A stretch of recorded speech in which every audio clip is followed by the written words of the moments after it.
Feminism and women's empowerment was always something that was a value of mine. It's starting to enter my career at this point. About a year after that, I had the opportunity to move to the Bay Area.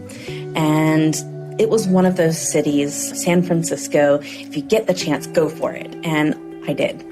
So I'd had this really strong career up until this point, and I got out to San Francisco and was going on job interviews, and I wasn't coming from Facebook, I wasn't coming from Google or Microsoft, and I was hitting a wall with my traditional background.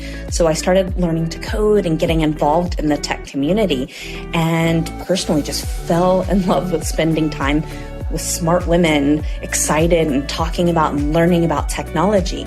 And I started to get involved more and more deeply with the community, and Women Who Code was just getting started. I stepped up as a leader. It was a meetup group in San Francisco. And about a year and a half, 2 years later, myself, Zasmine, and Michelle were the co-founders of Women Who Code. We realized that it was something that was actually important for the world to have. When the media started talking about teaching girls to code and teaching women to code, we were women who were already in industry, and the needs of women in the industry weren't being elevated or talked about. So this amazing conversation and movement around teach girls to code, teach women to code, was a threat to the women in the industry who were already having to constantly go in and prove themselves day after day that they were in fact as qualified as they actually were. They were constantly saying, I'm viewed as less qualified than I am. So if